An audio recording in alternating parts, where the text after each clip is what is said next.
کو بلا کے لاؤ. جب بلانے گئے تو رستے میں عورت پہ نظر پڑی. پہلی نظر تو معاف ہے لیکن دوبارہ دیکھ بیٹھے.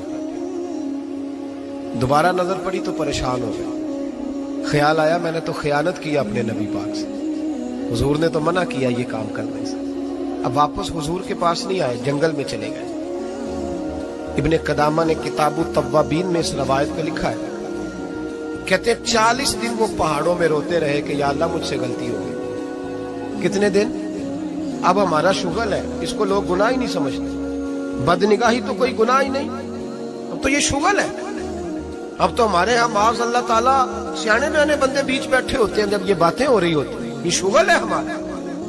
اب تو ابا کے سامنے بچہ وال پیپر گندی تصویر کا لگایا ہوتا ہے, پر وہ کہتا ہے عمر ہے نا جی, عمر ہے نا جی.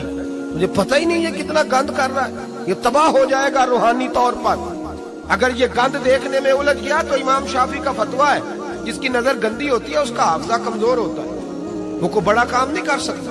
وہ نفسیات کا مریض ہو جاتا ہے جو گندی نظر والا آدمی ہوتا ہے. ہمیں پتہ ہی نہیں کہ ہمارے مسائل اصل میں ہیں کیا. تو 40 دن جنگل میں روتے رہے. 40 دن محبوب سارا کچھ جانتے تھے پر خاموش رہے. حضرت جبریل امین حاضر ہوئے. عرض کی یا رسول اللہ آپ کا وہ غلام رو رہا ہے. رب کہتا اسے بلا لے, میں نے اس کا گناہ معاف کر دیا. نبی پاک صلی اللہ علیہ وسلم نے حضرت مولا علی شیر خدا اور جناب سلمان فارسی کو بھیجا, فرمایا فلاں جگہ ہے لے آؤ. کہتے ہیں جب ہم گئے تو 2 پہاڑوں کے درمیان جناب سالبہ تڑپ کے رو رہے. ہمیں دیکھ کے اور روئے. کہنے لگے علی میرے بارے میں کوئی آیت تو نہیں نازل ہو گئی؟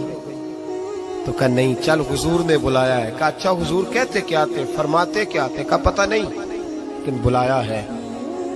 کہتے جب ہمارے ساتھ چلنے لگے مسجد نبوی قریب آئی تو کہنے لگے علی بہت بڑا گناہ کر بیٹھا ہوں, نظریں میلی ہو گئی, وضو نہیں آنکھوں کا, مجھے ڈائریکٹ نہ لے کے جاؤ حضور کے پاس. جب نبی پاک نماز کی نیت باندھ لینا پھر میں جاؤں گا, میں پیچھے کھڑا ہو جاؤں گا حضور کے. میری طبیعت میں حوصلہ نہیں. یہاں تو پتہ نہیں میں کس طرح عشق رسول کا دعویٰ کرتا ہوں منبر پر بیٹھ کر, اور ہماری یہ میلاد آئے گا تو محفل میلاد میں اس طرح کے دعوے ہوں گے اسٹیج پر کہ علمان والحفیظ, پتہ نہیں کیا کیا لوگ کہہ دیں گے. پتہ نہیں ہم کیا ہے اور ہم کیا کہہ رہے ہیں. من آنم کے مقد آنم, پتہ ہی نہیں, اور کتنا بڑا دعویٰ کر دیا. کہ میرے اندر طاقت نہیں سامنا کرنے. مولا علی فرماتے ہیں جب حضور نے مغرب کی نماز کی نیت باندھی تو انہوں نے بھی پیچھے نیت باندھ لی. اتفاق کی بات یہ کہ حضور نے پہلی رکعت میں سورہ انفطار پڑھنی شروع کر دی. اذا السماء انفطرت واذا الكواكب انتثرت واذا البحار فجرت. کہتے جب محبوب اس آیت پہ پہنچے نا کہ یا ایھا الانسان ما غرک بربک الکریم, اے انسان تجھے کس چیز نے دھوکے میں ڈال دیا, حالانکہ تیرا رب تو بڑا ہی کرم کرنے والا ہے. تو کس طرح کسی اور کے دھوکے میں بربک الکریم, اور ضمیر واحد ہے, میں تفسیر پہ نہیں جاتا. کہا تیرا اپنا رب, بربک تیرا اپنا رب, تیرا رب تو بڑا کریم ہے, تو پھر بھی کہیں اور چلا گیا. جب یہ آیت سنی تو پیچھے چیخ ماری, بے ہوش ہو کے گر گئے. گھر والے گھر لے گئے.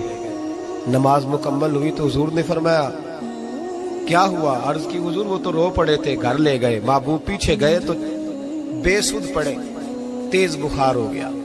نبی کریم سرہانے بیٹھے اور ان کی گردن کو اٹھا کر سر کو گود میں رکھا, اور جب بالوں میں دستے مبارک پھیرا تو آنکھیں کھول دی, اور جھٹ سے اپنا سر زمین پہ رکھ کے کہنے لگے حضور میں اس قابل نہیں کہ آپ کی گود میں میرا سارا ہے, اس قابل نہیں, بڑا مجرم. تو محبوب نے فرمایا تجھے مبارک ہو, رب نے تجھے معاف کر دیا ہے, اللہ بھی راضی ہے, میں بھی راضی ہوں. اب حضور کے قدموں کے قریب آئے تو کہنے لگے حضور آپ راضی ہیں؟ کہا راضی ہوں. فرمایا پھر میرے لیے دعا کریں. بس یہ بات ہوئی تھی, انہوں نے کلمہ پڑھا تو روح پرواز کر گئی. پرواز میرے بھائی احساس پیدا کر.